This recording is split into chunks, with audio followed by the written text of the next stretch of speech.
The Iliad of Homer, translated by Samuel Butler. Book 1.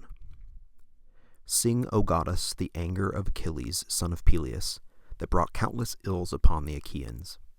Many a brave soul did it send hurrying down to Hades, and many a hero did it yield a prey to dogs and vultures. For so were the counsels of Jove fulfilled from the day on which the son of Atreus, king of men, and great Achilles first fell out with one another. And which of the gods was it that set them on to quarrel? It was the son of Jove and Leto, for he was angry with the king, and sent a pestilence upon the host to plague the people, because the son of Atreus had dishonored Chryses his priest. Now Chryses had come to the ship of the Achaeans to free his daughter, and had brought with him a great ransom.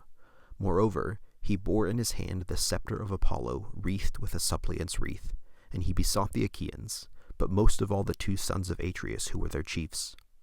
Sons of Atreus, he cried, and all other Achaeans, may the gods who dwell on Olympus grant you to sack the city of Priam, and to reach your homes in safety, but free my daughter, and accept a ransom for her in reverence to Apollo son of Jove. On this, the rest of the Achaeans, with one voice, were for respecting the priest and taking the ransom that he offered.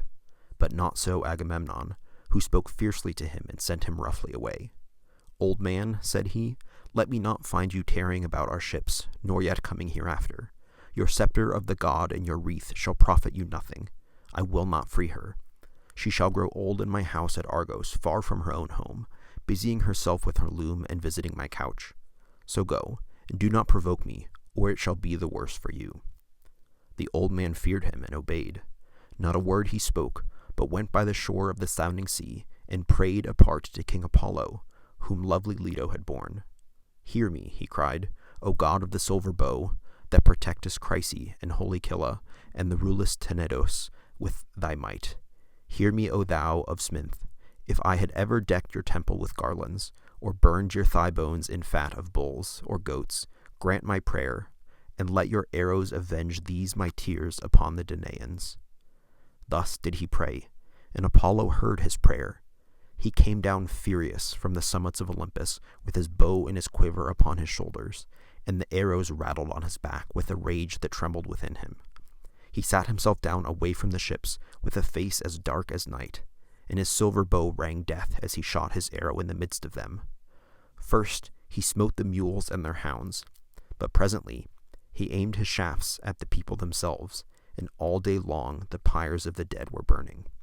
For 9 whole days he shot his arrows among the people, but on the 10th day Achilles called them in assembly, moved thereto by Juno, who saw the Achaeans in their death throes and had compassion on them.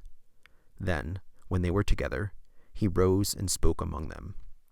Son of Atreus, said he, I deem that we should now turn roving home if we would escape destruction, for we are being cut down by war and pestilence at once. Let us ask some priest or prophet or some reader of dreams, for dreams too are of Jove, who can tell us why Phoebus Apollo is so angry, and say whether it is for some vow that we have broken, or hecatomb that we have not offered, and whether he will accept the savor of lambs and goats without blemish, so as to take away the plague from us. With these words he sat down, and Calchas, son of Thestor, wisest of augurs, who knew things past and present and to come, rose to speak. He it was who had guided the Achaeans with their fleet to Ilias, through the prophesyings with which Phoebus Apollo had inspired him. With all sincerity and goodwill he addressed them thus. Achilles, loved of heaven, you bid me tell you about the anger of King Apollo. I will therefore do so. But consider first, and swear that you will stand by me heartily in word and deed. For I know that I shall offend one who rules the Argives with might, to whom all the Achaeans are in subjection. A plain man cannot stand against the anger of a king, who, if he swallow his displeasure now, will yet nurse revenge till he has wreaked it. Consider, therefore, whether or no you will protect me. And Achilles answered, Fear not, but speak as it is borne in upon you from heaven. For by Apollo, Calchas, to whom you pray, and whose oracles you reveal to us, not a Danaan at our ships shall lay his hand upon you, while I yet live to look upon the face of this earth. No, not through you, name Agamemnon himself, who is by far the foremost of the Achaeans. Thereon the seer spoke boldly. The god, he said, is angry neither about vow nor hecatomb, but for his priest's sake, whom Agamemnon has dishonored, and that he would not free his daughter, nor take a ransom for her. Therefore he has sent these evils upon us, and will yet send others. He will not deliver the Danaans from this pestilence till Agamemnon has restored the girl without fee or ransom to her father, and has sent a holy hecatomb to Chryse. Thus we may perhaps appease him." With these words he sat down, and Agamemnon rose in anger. His heart was black with rage, and his eyes flashed fire as he scowled on Calchas and said, "Seer of evil, you never yet prophesied smooth things concerning me, but have ever loved to foretell that which was evil. You have brought me neither comfort nor performance, and now you come seeing among Danaans, and saying that Apollo has plagued us because I will not take a ransom for this girl, the daughter of Chryses. I have set my heart on keeping her in my own house, for I love her better than even my own wife Clytemnestra, whose peer she is alike in form and feature, in understanding and accomplishments. Still, I will give her up if I must, for I would have the people live, not die. But you must find me a prize instead, or I alone among the Argives shall be without one. This is not well, for you behold, all of you, that my prize is to go elsewhither." And Achilles answered, "Most noble son of Atreus, covetous beyond all mankind, how shall the Achaeans find you another prize? We have no common store from which to take one. Those we took from the cities have been awarded. We cannot disallow the awards that have been made already. Give this girl therefore to the god, and if ever Jove grants us to sack the city of Troy, we will requite you 3 and 4-fold. Then Agamemnon said, "Achilles, valiant though you be, you shall not thus outwit me. You shall not overreach, and you shall not persuade me. Are you to keep your own prize, while I sit tamely under my loss, and give up the girl at your bidding? Let the Achaeans find me a prize in fair exchange to my liking, or I will come and take your own, or that of Ajax or of Ulysses, and he to whomsoever I may come shall rue my coming. But of this we will take thought hereafter. For the present, let us draw a ship into the sea, and find a crew for her expressly. Let us put a hecatomb on board, and let us send Chryseis also. Further, let some chief man among us be in command, either Ajax or Idomeneus, or yourself, son of Peleus, mighty warrior that you are, that we may offer sacrifice and appease the anger of the god." Achilles scowled at him and answered, "You are steeped in insolence and lust of gain. With what heart can any of the Achaeans do your bidding, either on foray or in open fighting? I came not warring here for any ill the Trojans had done me. I have no quarrel with them. They have not raided my cattle, nor my horses, nor cut down my harvests on the rich plains of Phthia. For between me and them there is a great space, both mountain and sounding sea. We have followed you, Sir Insolence, for your pleasure, not ours, to gain satisfaction from the Trojans for your shameless self and for Menelaus. You forget this, and threaten to rob me of the prize for which I have toiled, and which the sons of the Achaeans have given me. Never when the Achaeans sack any rich city of the Trojans do I receive so good a prize as you do, though it is my hands that do the better part of the fighting. When the sharing comes, your share is far the largest, and I, forsooth, must go back to my ships, take what I can get, and be thankful when my labor of fighting is done. Now, therefore, I shall go back to Phthia. It will be much better for me to return home with my ships, for I will not stay here dishonored to gather gold and substance for you." And Agamemnon answered, "Fly if you will. I shall make no prayers to stay you. I have others here who will do me honor, and above all Jove the Lord of Counsel. There is no king here so hateful to me as you are, for you are ever quarrelsome and ill-affected. What though you be brave? Was it not heaven that made you so? Go home then, with your ships and comrades to lord it over the Myrmidons. I care neither for you nor for your anger. Thus will I do, since Phoebus Apollo is taking Chryseis from me. I shall send her with my ship and my followers, but I shall come to your tent and take your own prize Briseis, that you may learn how much stronger I am than you are, and that another may fear to set himself as equal or comparable with me." The son of Peleus was furious, and his heart within his shaggy breast was divided whether to draw his sword, push the others aside, and kill the son of Atreus, or to restrain himself and check his anger. While he was thus in 2 minds, and was drawing his mighty sword from its scabbard, Minerva came down from heaven, for Juno had sent her in the love she bore to them both, and seized the son of Peleus by his yellow hair, visible to him alone, for of others no man could see her. Achilles turned in amaze, and by the fire that flashed from her eyes at once knew that she was Minerva.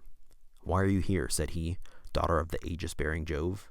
To see the pride of Agamemnon, son of Atreus? Let me tell you, and it shall surely be, he shall pay for this insolence with his life." And Minerva said, "I come from heaven, if you will hear me, to bid you stay your anger. Juno has sent me, who cares for both of you alike. Cease then this brawling, and do not draw your sword. Rail at him if you will, and your railing will not be in vain. For I tell you, and it shall surely be, that you shall hereafter receive gifts 3 times as splendid by reason of this present insult. Hold, therefore, and obey." "Goddess," answered Achilles, "however angry a man may be, he must do as you two command him. This will be best, for the gods ever hear the prayers of him who has obeyed them." He stayed his hand on the silver hilt of his sword, and thrust it back to the scabbard as Minerva bade him. Then she went back to Olympus among the other gods, and to the house of aegis-bearing Jove. But the son of Peleus again began railing at the son of Atreus, for he was still in a rage. "Wine-bibber," he cried, "with the face of a dog and the heart of a hind, you never dare go out with the host in fight, nor yet with our chosen men in ambuscade. You shun this as you do death itself. You would rather go round and rob his prizes from any man who contradicts you. You devour your people, for you are king over a feeble folk. Otherwise, son of Atreus, henceforward you would insult no man. Therefore I say, and swear with a great oath, nay, by this my scepter, which shall spout neither leaf nor shoot nor bud anew from the day on which it left its parent stem upon the mountains. For the axe stripped it of leaf and bark, and now the sons of the Achaeans bear it as judges and guardians of the decrees of heaven.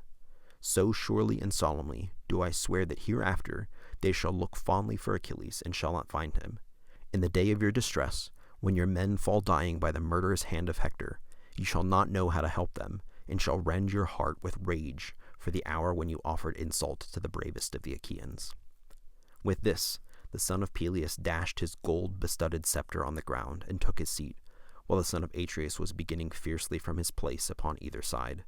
Then uprose smooth-tongued Nestor, the facile speaker of the Pelians, and the words fell from his lips sweeter than honey.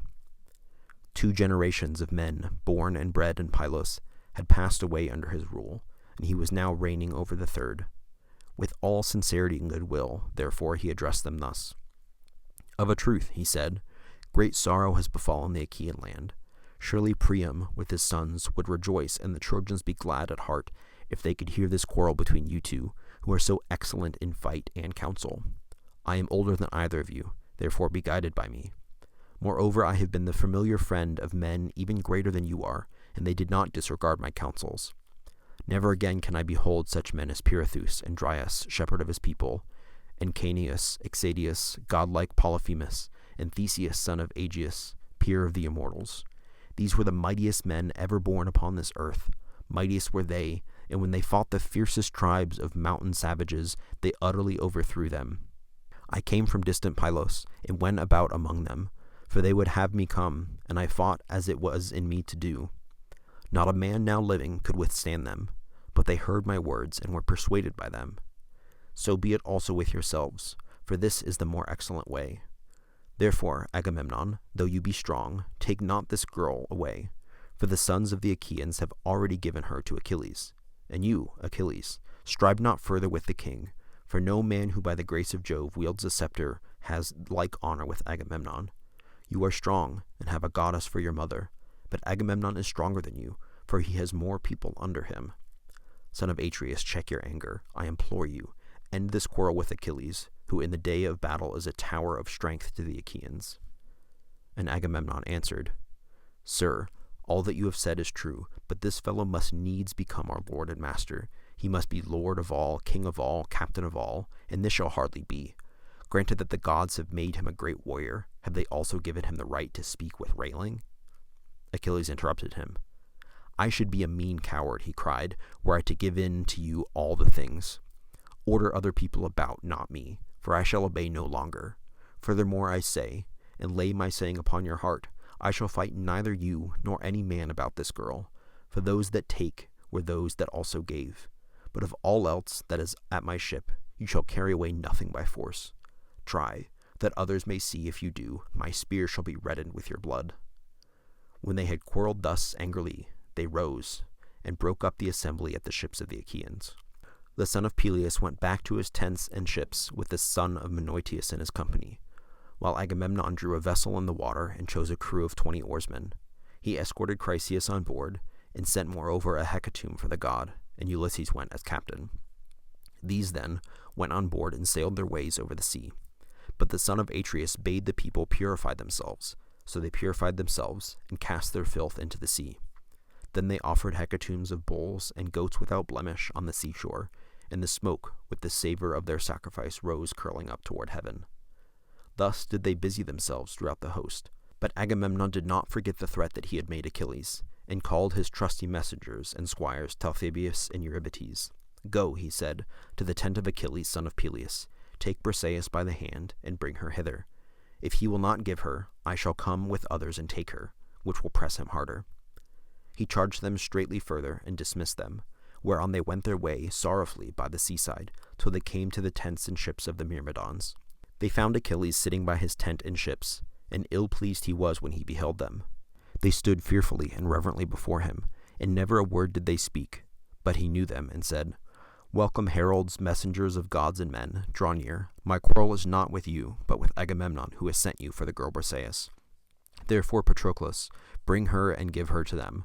But let them be witnesses, by the blessed gods, by mortal men, and by the fierceness of Agamemnon's anger, that if ever again there be need of me to save the people from ruin, they shall seek, and they shall not find. Agamemnon is mad with rage, and knows not how to look before and after, that the Achaeans may fight by their ships in safety."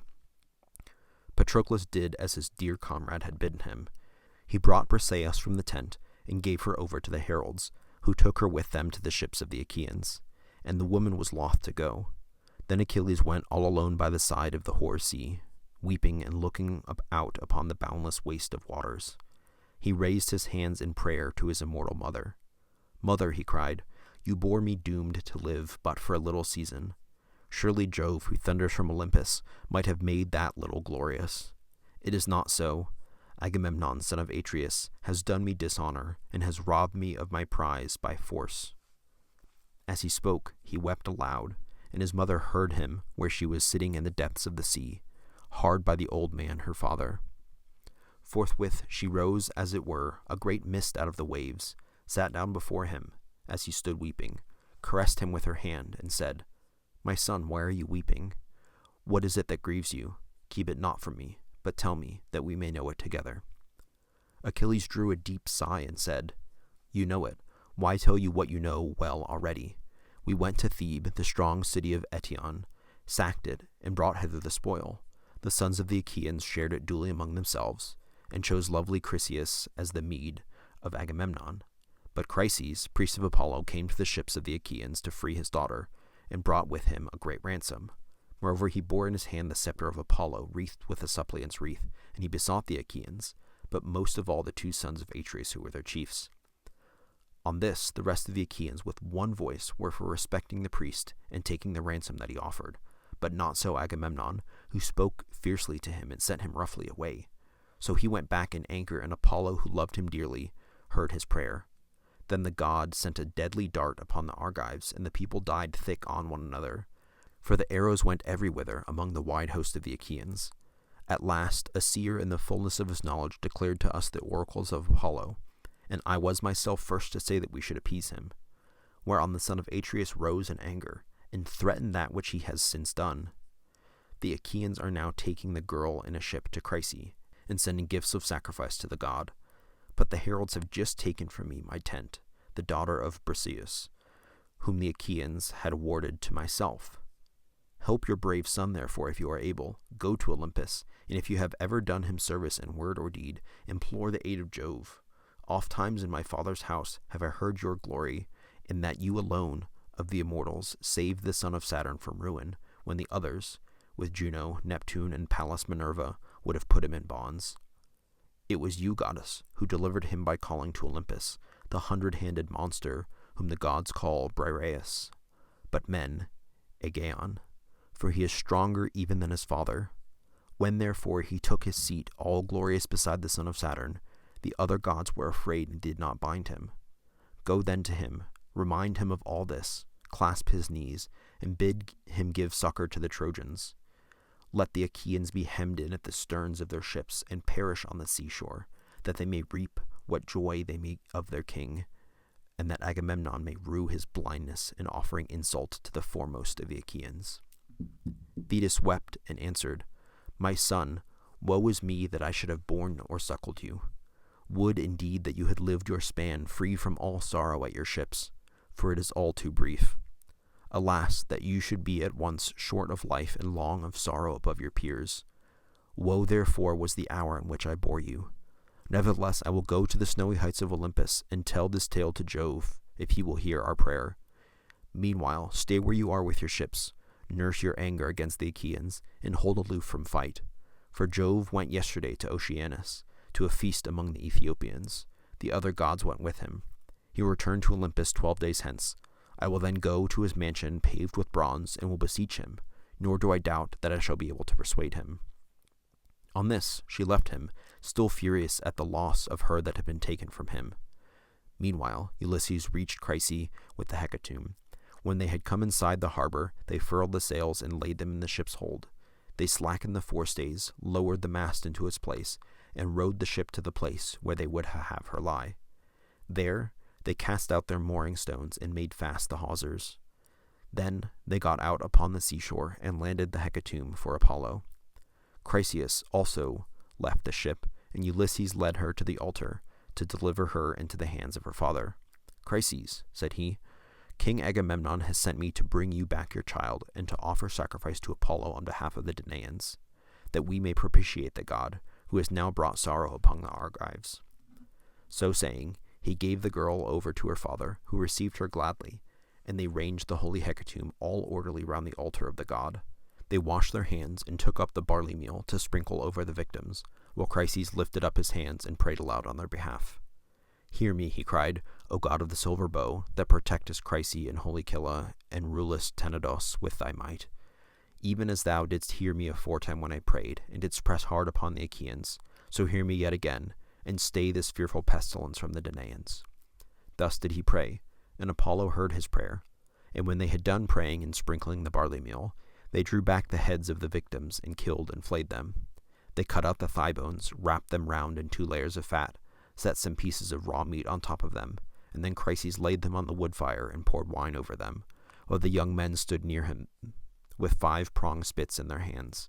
When the thigh bones were burned, and they had tasted the inward meats, they cut the rest up small, and put the pieces on the spits, roasted them till they were done, and drew them off.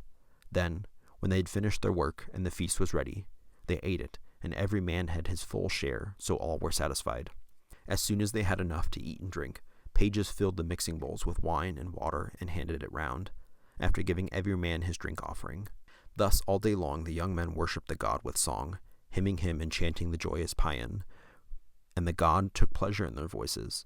And when the sun went down, it came on dark, and laid themselves down to sleep by the stern cables of the ship. And when the child of morning, rosy-fingered dawn, appeared, they again set sail for the host of the Achaeans. Apollo sent them a fair wind, so they raised their mast and hoisted their white sails aloft. As the sail bellied with the wind, the ship flew through the deep blue water, and the foam hissed against her bows, and she sped onward. When they reached the wide-stretching host of the Achaeans, they drew the vessel ashore, high and dry upon the sands, set her strong props beneath her, and went their ways to their own tents and ships. But Achilles abode at his ships, and nursed his anger. He went not to the honorable assembly, and sallied not forth to fight, but gnawed at his own heart, pining for battle and the war cry.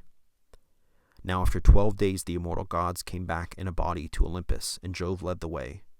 Thetis was not unmindful of the charge her son had laid upon her, so she rose from under the sea, and went through great heaven with early morning to Olympus, where she found the mighty son of Saturn sitting all alone upon its topmost ridges. She sat herself down before him, and with her left hand seized his knees, while with her right she caught him under the chin and besought him, saying, Father Jove, if I ever did you service in word or deed among the immortals, hear my prayer, and do honor to my son, whose life is to be cut short so early.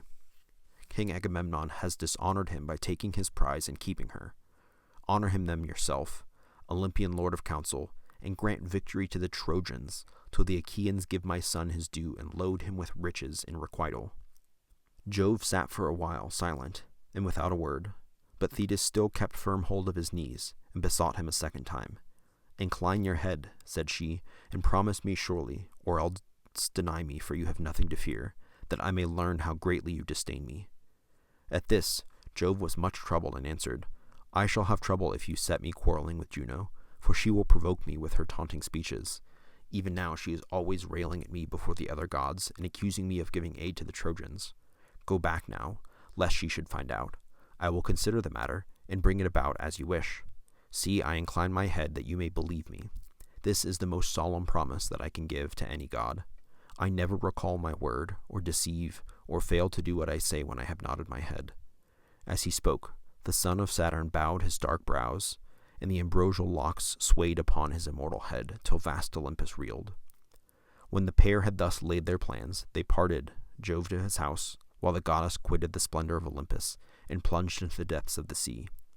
The gods rose from their seats before the coming of their sire. Not one of them dared to remain sitting, but all stood up as he came among them. There, then, he took his seat. But Juno, when she saw him, knew that he and the old merman's daughter, silver-footed Thetis, had been hatching mischief. So she at once began to upbraid him. "Trickster," she cried, "which of the gods have you been taking into your counsels now? You are always settling matters in secret behind my back, and have never yet told me, if you could help it, one word of your intentions." "Juno," replied the sire of gods and men, "you must not expect to be informed of all my counsels. You are my wife, but you would find it hard to understand them. When it is proper for you to hear, there is no one, god or man, who will be told sooner. But when I mean to keep a matter to myself, you must not pry nor ask questions." "Dread son of Saturn," answered Juno, "what are you talking about? I pry and ask questions? Never. I let you have your own way in everything. Still, I have a strong misgiving that the old merman's daughter Thetis has been talking you over, for she was with you and had hold of your knees this selfsame morning. I believe, therefore, that you have been promising her to give glory to Achilles, and to kill much people at the ships of the Achaeans." "Wife," said Jove, "I could do nothing but you suspect me and find it out. You will take nothing by it, for I shall only dislike you the more, and it will go harder with you. Granted, it is as you say. I mean to have it so. Sit down and hold your tongue as I bid you, for if I once begin to lay my hands about you, though all heaven were on your side, it would profit you nothing." On this, Juno was frightened, so she curbed her stubborn will and sat down in silence. But the heavenly beings were disquieted through the house of Jove, till the cunning workman Vulcan began to try and pacify his mother Juno. "It will be intolerable," said he, "if you two fall to wrangling and setting heaven in an uproar about a pack of mortals. If such ill counsels are to prevail, we shall have no pleasure at our banquet. Let me then advise my mother, and she must herself know that it will be better, to make friends with my dear father Jove, lest he again scold her and disturb our feast. If the Olympian thunderer wants to hurl us all from our seats, he can do so, for he is the strongest. So give him fair words, and he will then soon be in good humor with us." As he spoke, he took up a double cup of nectar and placed it in his mother's hand. "Cheer up, my dear mother," said he, "and make the best of it. I love you dearly, and should be very sorry to see you get a thrashing, however grieved I might be. I could not help, for there is no standing against Jove. Once before, when I was trying to help you, he caught me by the foot and flung me from the heavenly threshold. All day long, from morn till eve, was I falling, till at sunset I came to ground in the island of Lemnos. There I lay, with very little life left in me, till the Sintians came and tended me." Juno smiled at this, and as she smiled, she took the cup from her son's hands. Then Vulcan drew sweet nectar from the mixing bowl, and served it round among the gods, going from left to right, and the blessed gods laughed out a loud applause, and they saw him bustling about the heavenly mansion. Thus, through the livelong day to the going down of the sun they feasted, and everyone had his full share, so that all were satisfied. Apollo struck his lyre, and the muses lifted up their sweet voices, calling and answering one another. But when the sun's glorious light had faded, they went home to bed, each in his own abode, which lame Vulcan with his consummate skill had fashioned for them. So Jove, the Olympian lord of thunder, hied him to bed, in which he always slept, and when he had got on to it, he went to sleep, with Juno of the golden throne by his side.